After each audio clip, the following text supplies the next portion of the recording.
Alright, we are live and we are ready for Sprint 3 Sprint Review. Very good. Let's make sure I've not done anything I shouldn't have. That looks a little bit loud. Let's turn that down a bit. That might be better. A bit intense for a Sprint Review, that music. Alright, so where are we? We are right at the end of Sprint 3. Should be some fun times. Hopefully I've learned from the last Sprint Review and figured out some of the settings so that I can respond faster, which means any conversations we have will be a bit more natural, a bit more comfortable. Let's get stuck in, shall we? Let's get stuck in. Let me again try and change to some music that isn't so non-sprint review, shall we? Let's begin by sharing my screen. Here we go. That should all be visible now. Apologies. And if you haven't seen the mural before, quick overview, just to make your life easier, is you have the overall mural right here with the stakeholders. If you want to add your name to the stakeholder list, you can. That way, if I need to get a hold of you, if you've left some other comments, I know where to find you. And you get to see who else is participating in all this. You also have the idea box. The idea box is where you can leave your ideas and suggestions for what you think I should do. Should I improve the mural space, the events? Have you got any ideas for some of the work, some of the product that you'd like me to develop? Do you think it's going to help me reach my product goal, or maybe there's something you think I should work on after I get to this product goal? All things are valid.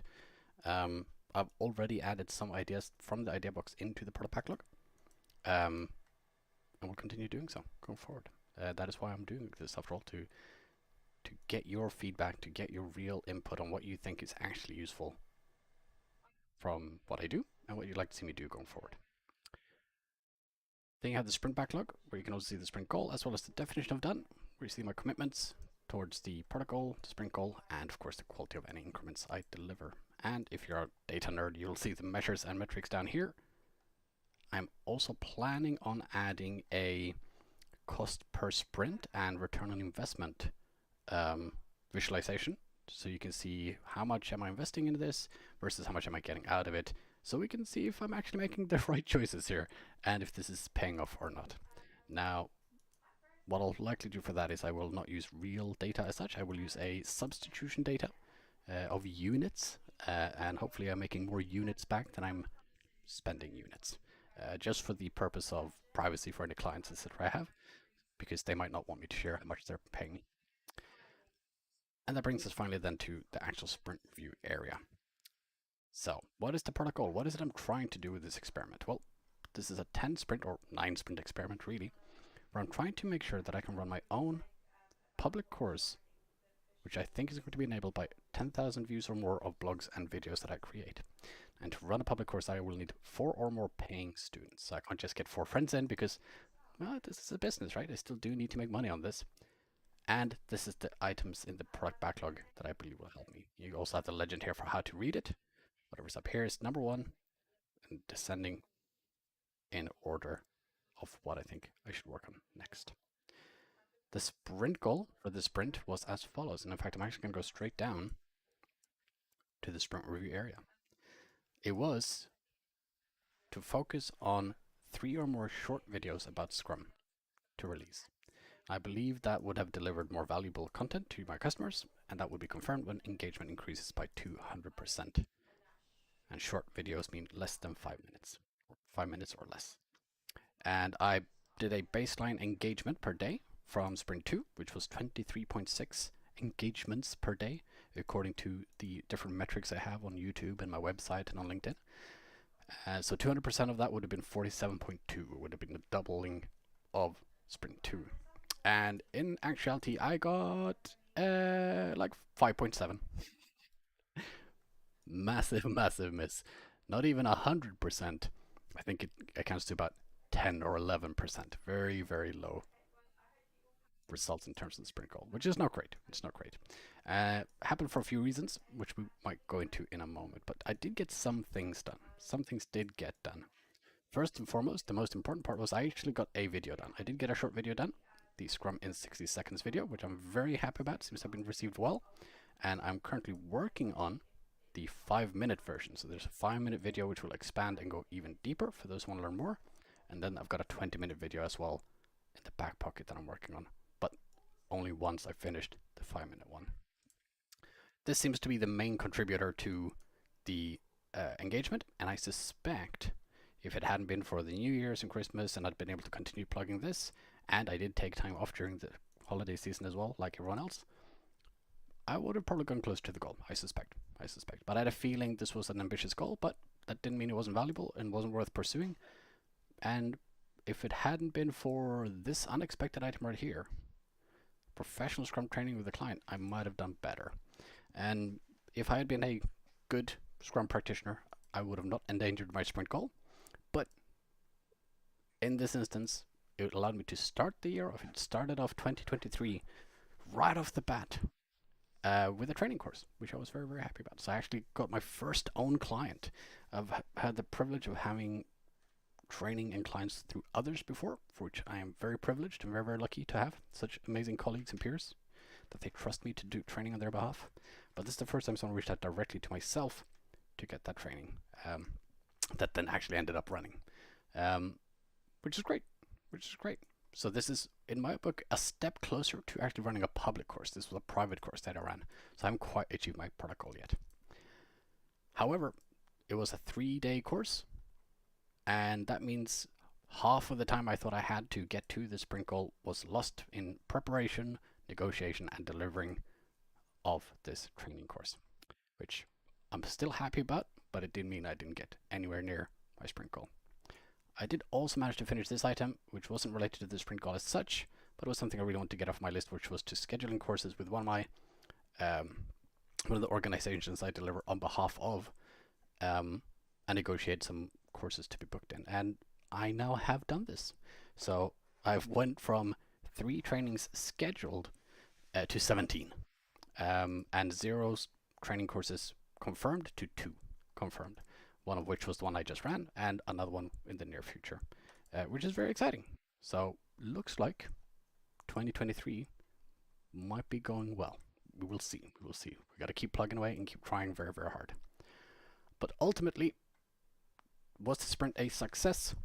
Yes and no.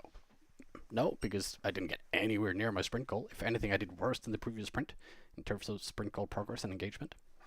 Success, yes, because I learned some valuable lessons. I learned that I need to break my work down smaller and sooner, which was, funnily enough, one of my retrospective actions, which is if I think something's going to be 3 days or more, I should break it down and get it smaller, and to rewrite my product backlog items as proper outcomes. I did not give myself the time to do this properly, which I'm upset about, so I want to try that again soon. Chances are I'll be back on the sprint backlog for next sprint as something for me to improve on. But I did start breaking things down smaller, but not soon enough. So I may have gotten away with another video if I'd started this sooner and actually held myself to account for the retrospective actions I set out to adhere to. But you live, you learn. Other than that, it's just learning how much time it takes to edit things, to be honest. Editing and writing a good script that fits within a certain amount of time that delivers the right message, it was more time consuming than I expected. So 3 short videos seemed very achievable, but once I got into it, by the time I had the script for my 5-minute video, it turns out I calculated it as a half-hour script. So clearly way too long. But you live, you learn. That's part of the value. Now, we don't have anyone who's joined in yet, which is a shame because I would love to get some feedback on this. But that means, again, I likely didn't get enough engagement. So my learning for this event is make sure people know about it beforehand and not the same day, so they can actually schedule it into their calendars. That would be a good thing. But with that in mind, let's talk a little bit about the future. So if you're watching this as a recording afterwards, you'll know what I'm thinking about going forward. I'm thinking that this is still kind of the right thing to do. But I've looked ahead for the next week, and there's a chance that I've got a 2-day training next week, which is also an in-person one, which would mean I need to spend probably 1 or 2 days of prep to get to the location, prepare the physical materials for facilitating it. So although it should be 10 days for the next sprint, it should run from the 9th to the 20th, I might only have about a week worth of actual free time to get that done. Because I've got a couple of chats as well in there that I need to attend to. So, what should I do over the next sprint to maximize value, to get me as close to the product goal as possible? That's a great question.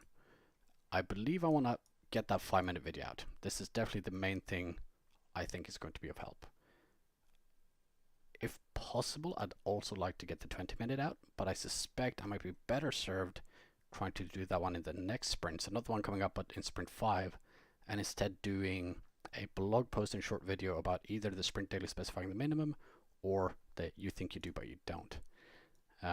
Additionally, I might lose some time to this one, which is a potential one-day training I might deliver for a client that I've not had the privilege of working with yet.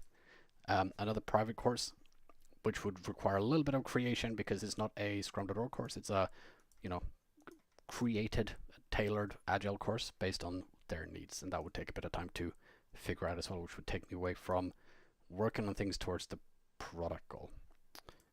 Not ideal, but that is part of it, right? I have two main products. It's my normal day-to-day delivery and the product of delivering against this product goal, and it's finding that balancing act between them. And I think that's about it. Without any stakeholders here to get real feedback from, I would just be wasting your and my time by blathering on further. So what I'm going to do is I'm actually going to call it short here because I need to have a retrospective. Think about how I can improve for the future. But hopefully, if you're watching this as a recording, you will find this valuable all the same. You'll see that I did get some value delivered, not as much as I was hoping. I'm hoping to get some better measures that can kind of show the outgoings and incomings in a abstracted way to, again, I don't mind sharing how my business does, but there are some things I can't share because, well, my clients haven't consented, so it wouldn't be ethical of me to do so. So until then, we're gonna keep on tracking. I'm gonna do my sprint retrospective after a quick little break, and then we're gonna get cracking with the next sprint. So instead of starting on the 9th, because we are where we are in the day, I might even be able to get away with the sprint planning today. So I might even be able to start the sprint one day earlier. We'll see. We'll see. Maybe I'll be nice to myself and give myself the afternoon off. And with that, thanks so much. If you watch this later on, and Scrum on.